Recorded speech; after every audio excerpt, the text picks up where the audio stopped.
विष्णुदत्त शर्मा,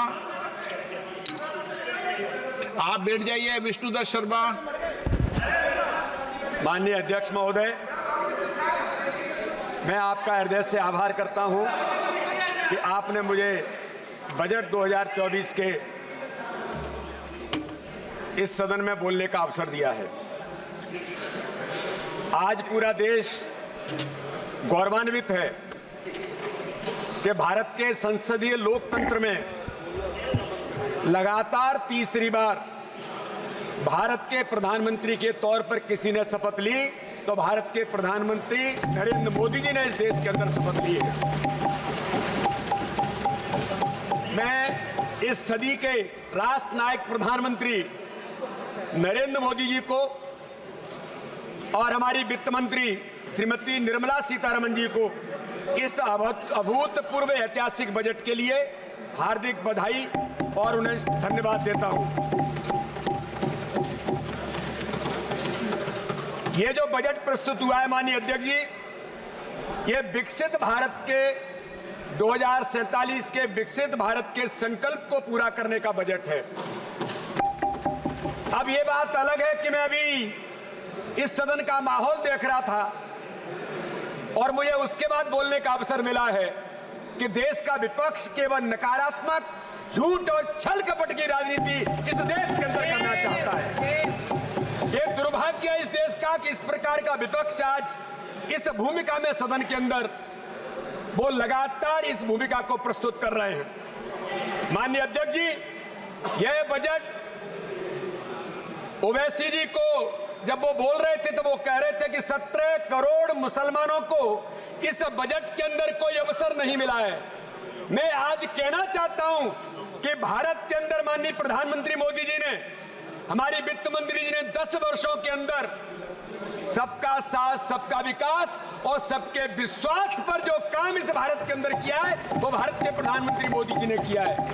हर समाज वर्ग को यह बजट सर्वस्पर्शी, सर्वसमावेशी और विकासोन्मुखी 140 करोड़ देशवासियों की आशाओं, आकांक्षाओं और अमृत काल के सभी संकल्पों को सिद्ध करने वाला बजट है।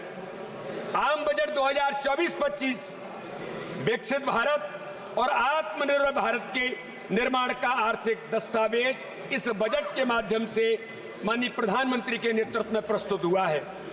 माननीय अध्यक्ष जी, मैं इस सदन के अंदर कहना चाहता हूं कि जब हम मध्य प्रदेश का चुनाव लड़ रहे थे तब मध्य प्रदेश के चुनाव में उस समय हमने, मध्य प्रदेश की जनता ने कहा कि मध्य प्रदेश के मन में मोदी हैं और मध्य प्रदेश के मन में मोदी के अभियान के साथ हमने विधानसभा में रिकॉर्ड बनाया और लोकसभा के अंदर तो देश के इतिहास में 29 की 29 सीटें जीत करके मोदी जी को मध्य प्रदेश की जनता ने आशीर्वाद दिया। और इसलिए माननीय अध्यक्ष महोदय, मैं आज कहना चाहता हूं कि मध्य इस बजट के अंदर जो 2024-25 का बजट, एक मिनट माननीय प्रधान, एक मिनट प्लीज। माननीय सदस्य प्लीज, सुरेश जी बैठिए, मणिकर जी बैठिए, प्लीज बैठिए। सदन की मर्यादाओं को रखे। माननीय 2024-25 का बजट माननीय वित्त मंत्री निर्मला सीतारमण जी जो प्रस्तुत किया है, उस बजट के अंदर मैं मध्य प्रदेश की ओर से माननीय प्रधानमंत्री का धन्यवाद करना चाहता हूं कि माननीय प्रधानमंत्री जी ने इस बजट के अंदर 97,907 करोड़ रुपए, जो पिछले बजट की तुलना में 11,205 करोड़ रुपए अधिक है, ये प्रधानमंत्री मोदी जी के मन में मध्य प्रदेश हमेशा रहा है। इसलिए मध्य प्रदेश की जनता की ओर से माननीय प्रधानमंत्री का, माननीय वित्त मंत्री का धन्यवाद करता हूं। माननीय अध्यक्ष महोदय, वित्त मंत्री जी को मैं हार्दिक धन्यवाद करता हूं कि मध्य प्रदेश के बजट के लिए रेल मंत्रालय में माननीय रेल मंत्री जी अश्विनी वैष्णव जी का भी मैं धन्यवाद करता हूं कि 14,738 करोड़ रुपए जो मध्य प्रदेश को दिए हैं, जो कांग्रेस के समय में केवल 632 करोड़ था, आज मध्य प्रदेश का रेल का बजट 14,738 करोड़ माननीय प्रधानमंत्री के नेतृत्व में आदरणीय वित्त मंत्री जी ने दिया है। मध्य प्रदेश में रेलवे का 100% इलेक्ट्रिफिकेशन एक ऐतिहासिक कदम माननीय प्रधानमंत्री के नेतृत्व में हुआ है, तो विगत 10 वर्षों में 1062 फ्लाईओवर से लेकर के कई प्रकार के रेल की सौगातें माननीय प्रधानमंत्री जी के नेतृत्व में मध्य प्रदेश को मिली है। माननीय अध्यक्ष महोदय, माननीय प्रधानमंत्री नरेंद्र मोदी जी ने 2014 में शपथ ली थी, तब कहा था कि मेरी सरकार गरीबों को समर्पित सरकार है। मैं आज इस सदन में उल्लेख करना चाहता हूं कि कांग्रेस ने 55 वर्षों तक इस देश पर राज किया। कांग्रेस के उस समय के प्रधानमंत्री, मैं उनका नाम उल्लेख इसलिए नहीं करना चाहता, वे सदन के सदस्य नहीं है, लेकिन मैं कहना चाहता हूं माननीय अध्यक्ष महोदय, वो कहते थे इस देश के अंदर कि हम 100 रुपए अगर गरीब के लिए भेजते हैं तो 85 पैसे दलाल और बिचौलिए खा जाते हैं, केवल 15 पैसे गरीब तक पहुंचता है। लेकिन आज मैं गर्व के साथ कह सकता हूं कि 2014 के बाद माननीय प्रधानमंत्री नरेंद्र मोदी जी ने गरीबी हटाने का नारा नहीं दिया, लेकिन आज इस देश के अंदर प्रधानमंत्री मोदी जी के नेतृत्व में जो बजट के अंदर फिर प्रावधान किए, उसके आधार पर गरीब कल्याण की योजनाओं के आधार पर आज इस भारत के अंदर 25 करोड़ लोग गरीबी रेखा से ऊपर उभर करके आए हैं। ये मोदी जी के रहते ही इस देश के अंदर संभव हुआ है। माननीय अध्यक्ष महोदय, माननीय प्रधानमंत्री नरेंद्र मोदी जी ने गरीब कल्याण अन्न योजना जो 2020 से लागू हुई, 80 करोड़ परिवारों को निःशुल्क अनाज, आयुष्मान भारत योजना में 30 करोड़ लोगों को 5 लाख रुपए का फ्री का इलाज कराने का अधिकार, तो प्रधानमंत्री आवास योजना में माननीय प्रधानमंत्री नरेंद्र मोदी जी ने 4 करोड़ परिवारों को उनके सर पर छत देकर उनके जीवन में खुशी लाने का काम किया। तो माननीय प्रधानमंत्री नरेंद्र मोदी जी ने उज्ज्वला योजना के माध्यम से 10 करोड़ से अधिक बहनों को चूल्हे से मुक्ति दिलाकर गैस सिलेंडर उपलब्ध कराने का काम इस भारत के अंदर किया है। आज मैं कहना चाहता हूं कि प्रधानमंत्री ग्राम सड़क योजना से जब अटल बिहारी वाजपेयी थे, तब इस देश को उन्होंने गांव-गांव को सड़कों से जोड़ा।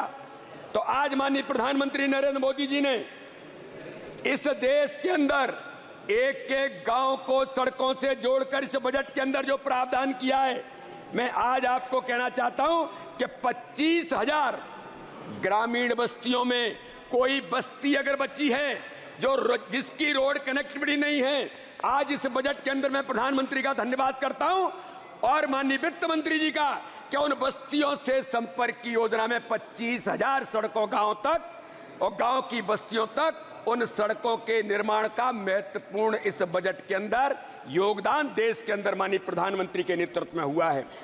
आज मैं कहना चाहता हूं कि प्रधानमंत्री स्वनिधि योजना के माध्यम से 78 लाख रेहड़ी पटरी वालों को आर्थिक संबल प्रदान किया है। तो इस बजट के माध्यम से माननीय प्रधानमंत्री नरेंद्र मोदी जी ने, और मैं कहना चाहता हूं कि लोग कहते हैं कि मोदी है तो मुमकिन है, ये आज इस सदन के अंदर मैं कहता हूं कोई गरीब अगर वो प्रधानमंत्री आवास से वंचित है तो इस बजट में प्रावधान किया है 3 करोड़ परिवारों को फिर प्रधानमंत्री आवास उपलब्ध कराने का काम माननीय प्रधानमंत्री मोदी जी के नेतृत्व में भारतीय जनता पार्टी एनडीए की सरकार करेगी। इसलिए माननीय अध्यक्ष महोदय, इस देश के अंदर प्रधानमंत्री गरीब कल्याण योजनाओं के माध्यम से हम जब छिंदवाड़ा का चुनाव लड़ रहे थे, लोग कहते थे कि छिंदवाड़ा तो पता नहीं किन का गढ़ है। मैंने उस समय कहा था छिंदवाड़ा किसी का गढ़ है तो वो प्रधानमंत्री नरेंद्र मोदी के गरीब कल्याण की योजनाओं के हितग्राहियों का गढ़ है और ऐतिहासिक बहुमत से छिंदवाड़ा के अंदर भी विजयश्री हासिल करने का काम भारतीय जनता पार्टी को वहां के उस गढ़ को तोड़ने का भी काम किया है। इसलिए माननीय अध्यक्ष महोदय, आज मैं कहना चाहता हूं कि इस देश के अंदर माननीय प्रधानमंत्री नरेंद्र मोदी जी ने गुड गवर्नेंस के साथ, और जो मैंने कहा था कि जो कांग्रेस के प्रधानमंत्री कहते थे कि इस देश के अंदर 15 पैसे केवल गरीब तक पहुंचता है, तब माननीय प्रधानमंत्री नरेंद्र मोदी जी ने जनधन अकाउंट खोल करके 51 करोड़ लोगों को इस देश के अंदर व्यवस्था को सुनिश्चित कर दिया कि अगर गरीब के खाते में ₹1 जाता है तो 99 पैसे नहीं, ₹1 ही गरीब के खाते में पहुंचेगा। यह माननीय प्रधानमंत्री ने सुनिश्चित किया है। हमारे विपक्ष के मित्र इस बात के लिए जब उन्होंने जनधन अकाउंट खोले थे तब वो मजाक उड़ाते थे, लेकिन आज मैं कहना चाहता हूं वो दलाल और बिचौलिए 2014 में जब चले गए तो उसके बाद आज देश के अंदर उस गरीब को सुकून मिला है। डायरेक्ट बेनिफिट ट्रांसफर के माध्यम से 34 लाख करोड़ रुपए सीधे लाभार्थी के खातों में पहुंचाए गए। और मैं आज इस सदन में इस बजट भाषण में बताना चाहता हूं कि 2.7 लाख करोड़ की बचत भारत को माननीय प्रधानमंत्री के डीबीटी के माध्यम से इस देश के अंदर हुई है। इसलिए मैं कहता हूं इस देश के अंदर मोदी हैं तो मोदी जी ने इस बात को भी मुमकिन करने का प्रयास किया है, क्योंकि मेरे विपक्ष के मित्र अभी जो लगातार हंगामा करते रहे 2014 से पहले ये देश की सरकार भ्रष्टाचार के नाम से जानी जाती थी। इसलिए आज मैं इस सदन में एक बात का और उल्लेख करना चाहता हूं। अखिलेश जी भी यहां पर बैठे हैं, बुंदेलखंड के क्षेत्र का मैं सांसद हूं। माननीय अध्यक्ष महोदय, हमारे आज के नेता प्रतिपक्ष 2008 में टीकमगढ़ जिले के एक टिपरिया गांव की बहन भंजनबाई के घर गए थे। अभी वो उदाहरण दे रहे थे, मैं इनसे मिला, मैं उनसे मिला। मैं उनसे पूछना चाहता हूं कि जब 2008 में आपकी सरकार थी, 2014 तक आपकी सरकार चली, वो टिपरिया गांव की बहन भंजनबाई का इतने सालों में क्या हुआ था आपको याद नहीं होगा। लेकिन आज मैं गर्व से कहता हूं उस बहन के सर पर छत देने का काम किसने किया? तो भारत के प्रधानमंत्री नरेंद्र मोदी ने किया। तो मैं तो नेता प्रतिपक्ष जी से कहूंगा, आइए थोड़ा बुंदेलखंड की गरीबी और उस सूखे पर जो आलाप करके आए थे 2014 के बाद मोदी जी की सरकार बनी।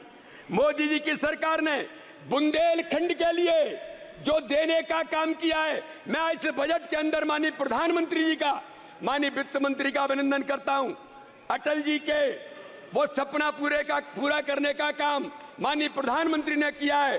कैन बेतवा लिंक परियोजना को 44,605 करोड़ रुपए पिछले बजट में प्रावधान करके जो माननीय प्रधानमंत्री मोदी जी ने बुंदेलखंड को दिया, आज मैं कहना चाहता हूं वो बुंदेलखंड अब सूखा बुंदेलखंड नहीं, हरा भरा बुंदेलखंड होगा। वो बुंदेलखंड अब गरीब बुंदेलखंड नहीं, समृद्धशाली बुंदेलखंड बनेगा। ये प्रधानमंत्री नरेंद्र मोदी जी हैं। जो लोग बुंदेलखंड का मजाक उड़ा रहे थे, आज आप आएंगे तो सरपट हाईवेज आपको मिलेंगे। बुंदेलखंड का खजुराहो का टूरिज्म बढ़ाए। तो मेरे आज इस सदन में माननीय अध्यक्ष महोदय, मैं कहना चाहता हूं कि माननीय प्रधानमंत्री नरेंद्र मोदी जी ने जो बुंदेलखंड के क्षेत्र में जिस प्रकार से विकास की गति को आगे बढ़ाने का काम किया है, आज माननीय प्रधानमंत्री मोदी जी का हम यहां पर धन्यवाद करते हैं। आज हम देखते हैं कि आजादी के 70 वर्षों में 7 एम्स खुल पाए थे, लेकिन मोदी जी के कार्यकाल में आज देश के अंदर 23 एम्स खुल करके इस भारत को स्वास्थ्य की सुविधाओं में माननीय प्रधानमंत्री जी ने अवसर दिया है। 387 मेडिकल कॉलेज की जगह 706 मेडिकल कॉलेज, मेडिकल की सीट जो डॉक्टर बनाने के लिए केवल 51,000 थी, आज देश के अंदर 1,07,000 हो गई हैं। 2014 में केवल 17 एयरपोर्ट थे, तो 2023 में बढ़कर 148 हो गए। बजट के अंदर प्रावधान करके इंफ्रास्ट्रक्चर के अंदर माननीय प्रधानमंत्री मोदी जी ने इस बजट के माध्यम से देश के विकास की राह को जो और प्रशस्त किया है, इसलिए हम कहते हैं मोदी है तो मुमकिन है। इसलिए मैं बताना चाहता हूं माननीय अध्यक्ष महोदय, जब गरीब मां का बेटा देश का प्रधानमंत्री बनता है तो वो गरीबी के दर्द को समझता है। इसलिए केवल भाषण देना, केवल न्यूसेंस की पॉलिटिक्स करना, केवल झूठ और छल कपट की राजनीति करने से ये देश नहीं चलेगा। मैं आज कहना चाहता हूं माननीय प्रधानमंत्री नरेंद्र मोदी जी ने जो बुंदेलखंड की जनता के लिए, चाहे वो वंदे भारत एक्सप्रेस हो, हाईवेज हो, टूरिज्म के अंदर गति देने का काम किया हो, और बुंदेलखंड के अंदर अब औद्योगिकीकरण से लेकर स्वास्थ्य की सुविधाओं के साथ नेचुरोपैथी, योग और अध्यात्म का केंद्र बनाने का काम भी माननीय प्रधानमंत्री नरेंद्र मोदी जी के माध्यम से इस देश के अंदर हमारे इस बजट के अंदर प्रावधान करने का काम किया है। माननीय अध्यक्ष महोदय, कांग्रेस की सरकारों के द्वारा वर्षों से उपेक्षित किसान और कृषि दोनों के विकास के प्रति आज मोदी जी की सरकार ने अपनी प्रतिबद्धता व्यक्त की है। इस बजट में कृषि और संबंधित क्षेत्रों के लिए 1.52 लाख करोड़ रुपए का प्रावधान करके किसानों के लिए सभी प्रमुख फसलों के लिए उच्च समर्थन मूल्य की आज माननीय प्रधानमंत्री ने 1.8 लाख करोड़ रुपए की वित्तीय सहायता देकर किसान के उत्थान के लिए अपना प्रतिबद्धित होने का वचन माननीय प्रधानमंत्री जी ने दिया है। आज मैं कहना चाहता हूं, भारत विश्व का सबसे युवा राष्ट्र है। माननीय अध्यक्ष महोदय, देश में 65% से अधिक जनसंख्या 35 वर्ष से कम आयु की है। 15 से 29 वर्ष की आयु के युवाओं को संख्या 38 करोड़ है। तो वही प्रधानमंत्री मोदी जी ने, अध्यक्ष महोदय, केवल 5 मिनट, 15 से 29 वर्ष की आयु के युवाओं की संख्या 38 करोड़ है। तो वही प्रधानमंत्री मोदी जी के विकसित भारत के संकल्प के प्रति 18 वर्ष की आयु के जो फर्स्ट टाइम के वोटर्स हैं, वो 1.85 करोड़ नौजवानों ने विवेकानंद के आदर्शों पर चलने वाली नरेंद्र मोदी की सरकार को आज इस देश के अंदर फिर से तीसरी बार चुन करके भेजा है। इसलिए आज मैं कहना चाहता हूं, इस बजट के अंदर आरबीआई की रिपोर्ट के अनुसार 5 वर्षों में 8 करोड़ से अधिक रोजगार के अवसर सृजित हुए हैं। तो 2017 से 2024 के बीच 6 करोड़ 20 लाख सब्सक्राइबर ईपीएफ से जुड़े हैं। केवल 1 minute. 7 or 8 more members are in your party. Already you exhausted your time. 1 minute बस। Please conclude within a minute. 6 crore 20 lakh subscriber EPF से जुड़े हैं। मैं माननीय प्रधानमंत्री और वित्त मंत्री जी का अभिनंदन करता हूं कि युवाओं के लिए इस बजट के अंदर 2 लाख करोड़ का प्रावधान माननीय प्रधानमंत्री नरेंद्र मोदी जी ने किया है। इसलिए माननीय अध्यक्ष महोदय, 5 वर्षों में 4 करोड़ 10 लाख युवाओं को रोजगार मिलेगा। यह बजट प्रधानमंत्री नरेंद्र मोदी जी के विकसित भारत के संकल्प को पूरा करने का बजट है। इसलिए आज मैं कहना चाहता हूं, इस सदन के अंदर कि स्वामी विवेकानंद ने कहा था, मुझे कुछ ऐसे नौजवान चाहिए जो मेरे मन के अनुरूप हैं, इस देश का परिदृश्य बदल जाएगा। लेकिन आज इस बजट में माननीय प्रधानमंत्री जी ने युवाओं को जो ताकत दी है, मैं कहना चाहता हूं अटल बिहारी वाजपेयी जी ने केवल एक मिनट, अटल बिहारी वाजपेयी जी ने देश के युवाओं से कहा, मैं आपके प्रति